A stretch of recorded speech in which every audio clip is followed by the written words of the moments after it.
Hey, I'm Sean from LRS Consulting, putting out the Regina Business Blog at www.reginabusinessblog.com, and I just wanted to talk a little bit about a book I'm reading right now. It was one of Seth Godin's first books that he wrote. It might have even been the first one from quite a few years ago, called Permission Marketing, turning strangers into friends and friends into customers.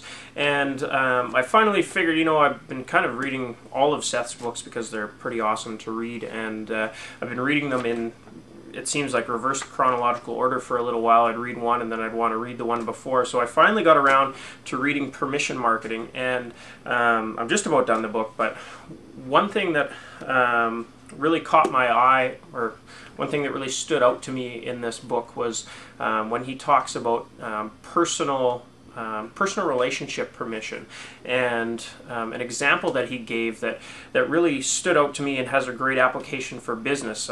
We always kind of hear people talk about, like, when you first bring up the subject of email marketing or database marketing or stuff like that, which is what LRS Consulting incorporates a lot of into all of our marketing plans for our businesses and for our clients' businesses.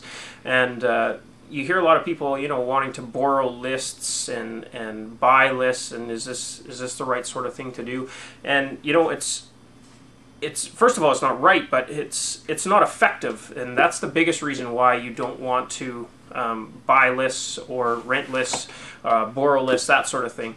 Because he gives an example in the book that really hit home with me, and that was, he's got a Palm Pilot with X number amount of contacts, and that that list of contacts is invaluable to him. He can call them up and he can sell people on his contact list because he has that personal relationship with the people on his list. But what value would that be to you or me if we went and stole his Palm Pilot and started calling up the people trying to sell to them? What would we say? Hey, I'm Sean. I stole Seth Godin's Palm Pilot and I just wanted to sell you something.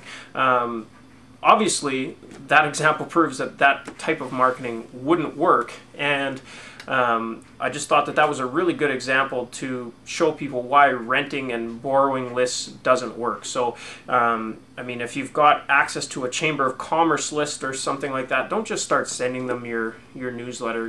Get permission from them first. Even if you can get somebody else to send something out on your behalf, the Chamber of Commerce has permission to speak to their members. The expectation isn't there that they're going to give their information over to you to begin a conversation without asking them first. So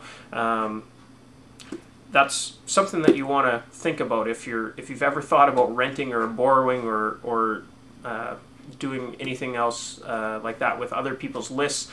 Something to be careful of.